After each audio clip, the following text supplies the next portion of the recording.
Hello guys, good afternoon. Welcome po ulit dito sa ating YouTube channel, The Home Peace Edit. Once again, ako nga si Josh. For today's video, pag-usapan natin yung pinaka-mabigat or isa sa pinaka-mabigat na violation na pwede na maging permanently disabled ang ating pages or even profile for monetizing or sa monetization.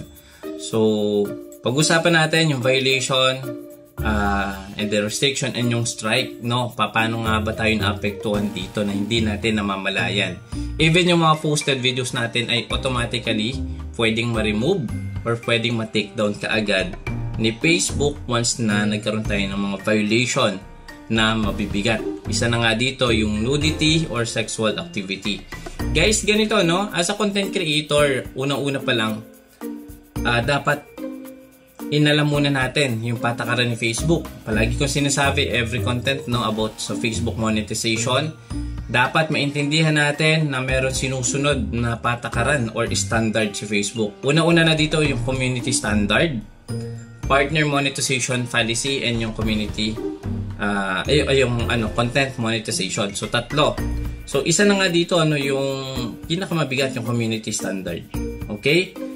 Automatically yan, kahit video or photo, once na na-detect yan ni Facebook na yung captions, yung portray sa video ay medyo sensitive, automatic po yan deleted or remove or take down yung video natin. And ang worst, magkakaroon tayo ng warning or strike. Ano nga ba yung mga resulta ng violation na ito sa ating account? So, ito na isa ko na encounter, yung isang post ng creator, February 23, 2024, nagkaroon siya ng growth at risk. At the same time, eligible pa din siya sa monetization. Pero, may effect na ito sa kanyang pages or profile. Why? Paano may epekto na ito, no? Yung visibility na tinatawag, no? Yung popularity na babawasan o yung retention. Once na meron tayong mga ganitong violation, yung suggestion na i-promote ni Facebook ang ating mga video or posted status sa wider audience ay nalilimit. Mapansin nyo, no, kahit tayo merong 100,000 followers or even 500,000 or million followers, once na meron tayong nababiolate ng mga violation, restrictions, bumababa po ito. Hindi na po tayo nagiging popular. I mean, yung mismong profile or pages natin, hindi na siya nagra-rank sa search engine ni Facebook. So, kumbaga, warning ka na, hindi ka na pwede dito masyadong ipakita sa wider audience. Kasi nga, yung mga video na ina-upload mo or even yung status mo ay labag sa patakaran or maraming naapektuhan. Lalong-lalo na yung nudity and sexual activity. Hindi lang po yung mga matatanda ang gumagamit ng Facebook. Meron din mga minor na nagbo-browse at nagpe-Facebook, no? So ito yung na-share niya na medyo sensitive talaga ito. I-blur ko na lang. Ayan. So medyo kita yung mga sensitive part, no? Wag niyo po itong ipagpapatuloy na kasi nga guys, 'di ba? Ang hirap natin ma-monetize. As a content creator, dapat talaga mag-produce tayo ng high quality or engaging content. Palagi po ito sinasabi ng karamihan din ng mga content creator na natuto na sa tamang pag-upload. Pwede tayong mag-upload ng sarili nating video, ng sarili nating content, as long na meron itong meaningful enhancement. Huwag po tayong mag-create ng content, no, base lang sa makukuha natin na views or trending, magiging trending. At the end of the day, kapag po medyo sensitive yung mga video na napoproduce natin, bumababa po yung chance na ma-monetize tayo. Okay? Or pinaka-worst, pwedeng ma-demonetize or ma-plug yung mismong pages or yung profile natin. So, kung mababasa natin dito sa restrictions account, no, sabi dito ni Meta, meron tayong mga most violation. Your first strike will result in warning with no further restrictions.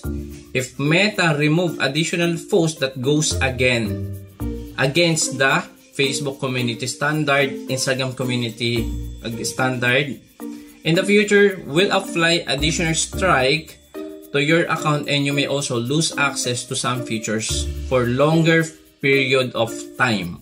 Sa mga nagtatanong, Sir Josh, Kuya Jose, ang tagalan ng violation ko, hindi pa rin nawawala, unable to monetize pa din ako, may flag for behavior pa din ako, gaano katagal ito? Base po sa mga experience natin for the past year or months na dito as a pag-upload, as a newbie din, dito kay Facebook. Minsan tumatagal lang 60 days or 3 months or even year bago mawala ang violation or restrictions. These restrictions generally only apply to Facebook account, but they may also extended to pages, hindi lang sa personal account, pati sa pages that represent an individual, likely celebrity or political figure. So ito yung mga strike na hindi natin alam na mayroon na pala tayong nalabag. Na one strike, unang strike. Kung familiar kayo dito, kumbaga warning, you get a warning since this is your first strike. So magno-notify muna si Facebook na meron tayong hindi muna tayo meron magwa-warning, may mag-pop up sa inyong Facebook na too much use of these features. Yun, kung familiar kayo sa warning na yon. 2 strike, 2 to 6 strike, 2 hanggang 6 na strike, you'll be restricted from specific features. Hindi na kayo makapag-like, hindi na kayo makapag-post sa groups for a limited amount of time. Minsan, 24 hours or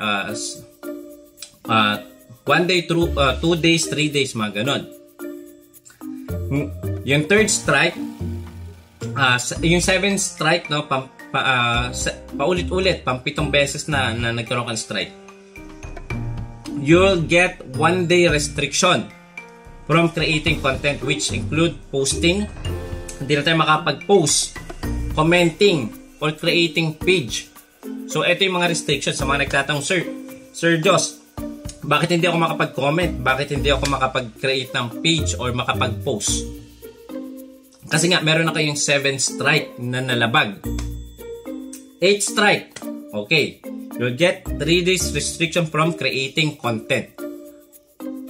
3 araw po tayong hindi makakapag-post. Diba? Yung 9 strike,